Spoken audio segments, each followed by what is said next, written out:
ఈరోజు సర్దార్ వల్లభాయ్ పటేల్ గారి 150వ జన్మదినోత్సవ సందర్భంగా దేశవ్యాప్తంగా అన్ని వర్గాల ప్రజలు రాజకీయ పార్టీలతో పాటు ప్రజలు కూడా చాలా పెద్ద ఎత్తున ఈ కార్యక్రమంలో పాల్గొంటున్నారు. చాలా సంతోషం. హైదరాబాద్లో ఇక్కడ సర్దార్ వల్లభాయ్ పటేల్ గారి యొక్క విగ్రహానికి మనందరూ కూడా పుష్పాలు అర్పించి శ్రద్ధాంజలి ఘటించడం కోసం, వారి నుంచి స్ఫూర్తి పొందడం కోసం మనందరూ ఇక్కడ సమావేశమయ్యాం. మీ అందరికీ కూడా ఈ సందర్భంగా నేను సర్దార్ వల్లభాయ్ పటేల్ జయంతి సందర్భంగా శుభాకాంక్షలు అందజేస్తున్నాను. ఉక్కు మనిషి అని పేరుగాంచిన భారతదేశం యొక్క ఉప ప్రధానమంత్రిగా పనిచేసిన దేశ సమైక్యతా శిల్పి శ్రీ సర్దార్ పటేల్ గారికి నివాళులు అర్పించడం అంటే వారు చేసిన త్యాగాలను, స్వతంత్ర పోరాటం కానీ, దాని ముందు క్రీడా సత్యాగ్రహం కానీ, దాని తర్వాత బాగ్మరి రైతు ఉద్యమం కానీ, ఆ తర్వాత స్వాతంత్ర సమర ఉద్యమంలో కానీ వారు చేపట్టే కార్యక్రమాలు ఎత్తున్నారో అవన్నీ కూడా మనందరికీ ఆదర్శనీయం. శ్రీ సర్దార్ వల్లభాయ్ పటేల్ గారు వాస్తవంగా ఈ దేశానికి మొదటి ప్రధానమంత్రిగా కావాల్సి ఉంది. దేశంలో ఆనాడు 1946లో ఉన్న వివిధ రాష్ట్రాల యొక్క కాంగ్రెస్ కమిటీలు, అప్పుడు కాంగ్రెస్ అంటే ఈ కాంగ్రెస్ కాదు, దేశం కోసం స్వాతంత్రం తేవడం కోసం అందరూ ఒక ప్లాట్ఫామ్గా వచ్చారు. దాని పేరు కాంగ్రెస్ అని పెడతారు. కాంగ్రెస్ అంటే ఒక వేదిక. ఆ వేదిక మీద అందరూ కలిసి ఉద్యమం చేస్తున్న సందర్భంగా మరి బ్రిటిష్ వాళ్ళు తప్పనిసరి పరిస్థితుల్లో మన దేశాన్ని వదిలిపెట్టి వెళ్ళాలని చెప్పని అప్పుడు ఎవరైతే కాంగ్రెస్ అధ్యక్షులు అవుతారో వారే ప్రధానమంత్రి అయ్యే అవకాశం ఉంది. ఆ రోజున దేశంలో వివిధ రాష్ట్రాల్లో అందరూ అభిప్రాయం కోరితే 14 రాష్ట్రాలు, 15 రాష్ట్రాల్లో 14 రాష్ట్రాలు సర్దార్ వల్లభాయ్ పటేల్ నేతగా ఉండాలని కోరే. కానీ ఆ తర్వాత మహాత్మా గాంధీ గారి యొక్క సలహా మేరకు సర్దార్ పటేల్ గారు అనేక అవకాశాలు వదులుకొని గాంధీ గారి చెప్పినట్టుగా జవహర్లాల్ నెహ్రూ గారి పేరు ప్రతిపాదించారు. మొదటి ప్రధానమంత్రి పదవిని అంతా మరి గాంధీ గారి కోరిక మేరకు వదిలేసుకునే మహనీయుడు చరిత్రలో మనకి ఇంకెవరు కనపడరు. పదవుల కోసం ఈరోజు ఎలా తటాలు పడుతున్నా మనం చూస్తున్నాం. అలాంటి తరుణంలో వచ్చే పదవిని కాదనుకొని దేశం కోసం త్యాగం చేసే మహనీయుడు శ్రీ సర్దార్ పటేల్ మనందరి జీవితంలో ఆదర్శం కావాల్సిన అవసరంతో ఉంది. వారి నుంచి మనందరూ తెలుసుకోవాల్సిన విషయాలు ఏంటంటే ఆయన ఒక మాట చెప్పాడు. ఇవాళ పత్రికలో కూడా వచ్చింది, మీరు చూసుకుంటారు. నేను రాసిన ఆర్టికల్ కాదు, నేను రాసిన ఆర్టికల్ వేరే. ఈనాడులో సంపాదకి కింద 2 మాటలు రాశారు. ఆయన వ్యక్తిత్వాన్ని నిర్వహించుకోవడం కోసం 2 మార్గాలు ఉన్నాయని చెప్పాడు. ఒకటి, అణచివేతను సవాలు చేసే శక్తిని సమకూర్చుకోవడం. ఎవరైనా అణచివేయాలని ప్రయత్నం చేస్తే దాన్ని సవాలు చేసే శక్తిని మనం పొందాలని మొదటి మాటగా చెప్పాడు. రెండవ మాటగా జీవన మార్గంలో ఎదురయ్యే కష్ట నష్టాలను తట్టుకుని నిలబడే ధైర్యాన్ని పెంచుకోవడం. జీవితంలో అనేక ఆటుపోట్లు ఉంటాయి, అనేక కష్టాలు వస్తాయి, నష్టాలు వస్తాయి, బాధలు వస్తాయి, ఇబ్బందులు వస్తాయి. వాటి అన్నింటినీ ధైర్యంగా మొక్కవోని దీక్షతో ఎదుర్కోవాల్సిన ధైర్యాన్ని ప్రతి ఒక్కరు కూడా అలవర్చుకోవాలని చెప్పి సర్దార్ వల్లభాయ్ పటేల్ గారు చెప్పారు. పటేల్ గారి యొక్క జీవితంలో ఒక విషయాన్ని నేను ప్రస్తావిస్తాను. ఎక్కువ ప్రసంగం చేయను, అనేక మంది ఉన్నారు. పైకొచ్చి మీ పార్టీ నాయకులు కూడా ఉన్నారు. నేనంటే ప్రస్తుతం పార్టీలో లేదనుకోండి. పార్టీ రాజ్యాంగ పదవిలోకి వెళ్ళిన తర్వాత పార్టీ అనే విషయాన్ని వదిలిపెట్టడం జరిగింది. మీ అందరికీ కూడా తెలుసు. అయితే అభిమానం ఉందనే విషయం కూడా అందరికీ కూడా తెలుసు. ఒక రహస్యం కూడా ఏమీ లేదు. మరి ఏంటంటే దేశంలో ఆ రోజు 565 సంస్థానాలు ఉండి, అంటే హైదరాబాద్ సంస్థానం, గ్వాలియర్ సంస్థానం, జునాగఢ్ సంస్థానం, ఇలా ఒకటి కాదు, అనేక సంస్థానాలు ఉన్నాయి. ఆ 565 సంస్థానాలను వాళ్ళందరితో మాట్లాడి, ఆ రాజులతో, మహారాజులతో, ఆ పాలకులందరితో మాట్లాడి వాళ్ళందరికీ నచ్చజెప్పి నయానా భయానా అందరినీ కూడా ఒప్పించి దేశాన్ని ఏకత్రాటిపై తీసుకొచ్చి 560 సంస్థానాలను ఏకం చేసే మహనీయుడు సర్దార్ వల్లభాయ్ పటేల్. అందుకే ఆయన ఏకతా శిల్పి అని చెప్పని దేశం అంతా కూడా కోరుకుంటుంది. ఆ రోజుల్లో మన వాళ్ళు హైదరాబాద్లో ఉన్నాం.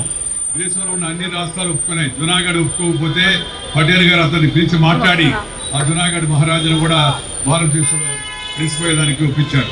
కానీ హైదరాబాద్ సంస్థానం, ఈ హైదరాబాద్ సంస్థానం యొక్క నేతృత్వం ఇస్తున్న నిజాం నవాబు బ్రిటిష్ వాళ్ళు పడిన కుట్రలో భాగమైపోయాడు. ఆయన తెలవక తెలుసుకోవడం కాదు.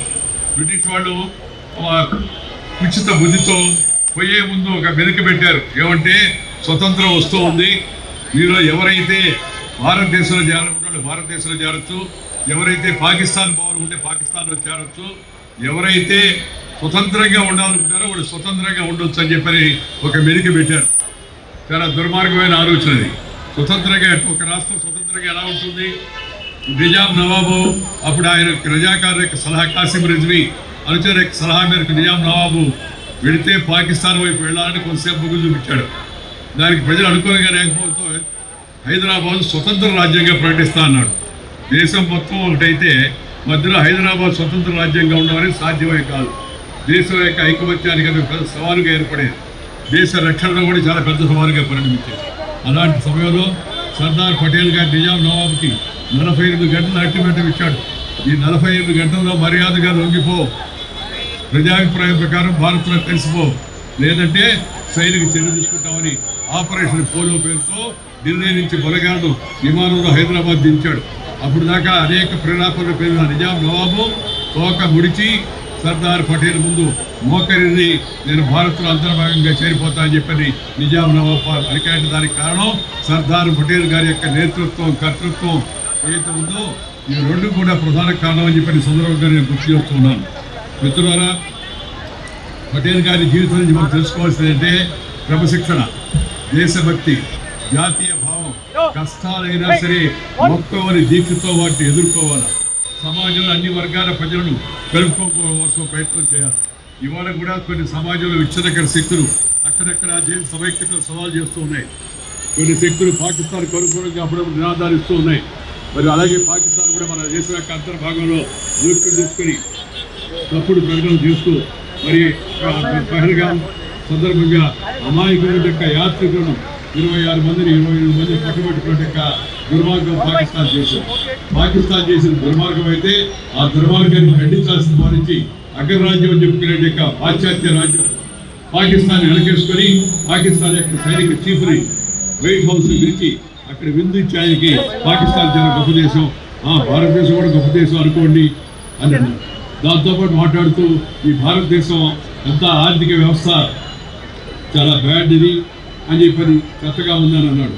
కానీ వాస్తవం ఏంటంటే మనందరం గర్వించలేని విషయం, ఈరోజు భారతదేశం నిన్నగాక మొన్న ఇంటర్నేషనల్ మానిటరీ ఫండ్ అంతర్జాతీయ ద్రవ్యనిధి సంస్థ ఇచ్చిన నివేదిక ఏం చెప్పిందంటే ప్రపంచంలో అతి వేగంగా ఆర్థికంగా అభివృద్ధి చెందుతున్న దేశం భారతదేశం అని చెప్పని ఇంటర్నేషనల్ మానిటరీ ఫండ్ చెప్పింది. అతనేదో తనకేదో నోబెల్ బహుమతి కోసం పాకిస్తాన్ తనకి సపోర్ట్ చేస్తారనే ఉద్దేశంతో అలా మాట్లాడితే ఇక్కడ ఉండే కొంతమంది నాయకులు తమ స్వార్థం కోసం ఆ పదవులు అందుకొని నిజమే ఇండియన్ ఎకానమీ వర్స్ట్ ఎకానమీ అని చెప్పి పలకడం చాలా దురదృష్టకరమైన సందర్భంగా నేను మనం చేస్తున్నాను. నేను కోరినది అందరినీ మనందరం కలిసికట్టుగా ఉన్నాం.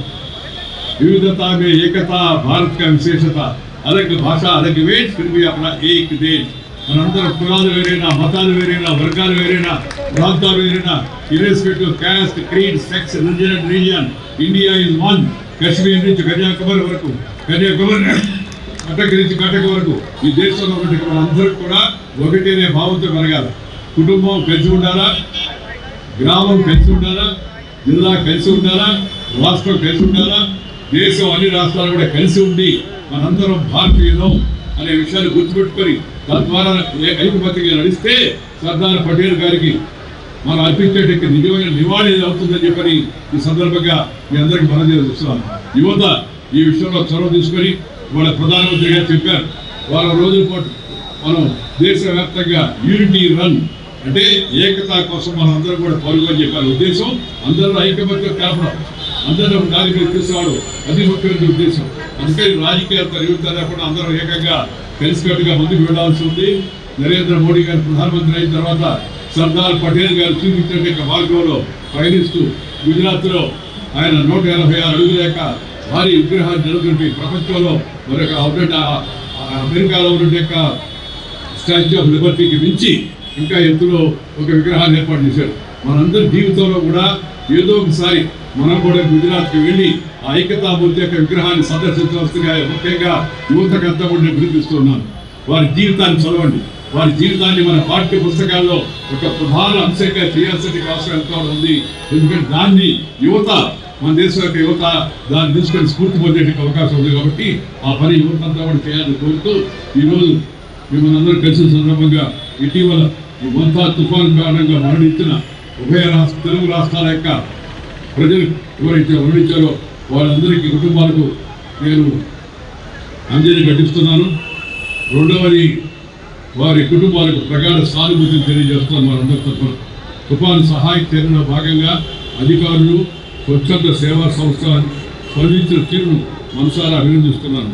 తుఫాను దాటికి నష్టపోయిన రైతాంగం వ్యవస్థ బాగా రైతులు, చేతివృత్తుల వాళ్ళు బాగా నష్టపోయారు. అటు ఆంధ్రప్రదేశ్లో, ఇటు తెలంగాణలో కూడా ఈ విషయాన్ని దృష్టిలో పెట్టుకొని రాష్ట్ర ప్రభుత్వాలు 2 అలాగే కేంద్ర ప్రభుత్వం 3 కూడా సమన్వయం చేసుకుంటూ ఈ నష్టపోయిన రైతులు, చేతివృత్తుల వాళ్ళందరినీ అందుకోవాల్సిందిగా కోరుతూ ఎవరైతే ప్రాణాలు కోల్పోయారో కుటుంబాలు తెలంగాణలో ముఖ్యంగా వాళ్ళందరి కుటుంబాలకు కూడా ప్రభుత్వాలు సహాయం అందిస్తాయని చెప్పి ఆశిస్తూ ఈరోజు ఈ సర్దార్ పటేల్ గారి యొక్క 150వ జయంతి సందర్భంగా ఈ యొక్క సమావేశంలో పాల్గొనే అవకాశం, వారికి ఇక్కడ మీ అందరితో కలిసి శ్రద్ధాంజలి ఘటించడానికి అవకాశం లభించినందుకు మీ అందరికీ ధన్యవాదాలు తెలుపుతూ మీ సెలవు తీసుకుంటారు. భారత్ మాతా కీ, భారత్ మాతా కీ, భారత్ మాతా కీ. సర్దార్ వల్లభాయ్ పటేల్ నాయకత్వం, సర్దార్ వల్లభాయ్ పటేల్ నాయకత్వం, సర్దార్ వల్లభాయ్ పటేల్ నాయకత్వం. జై హింద్.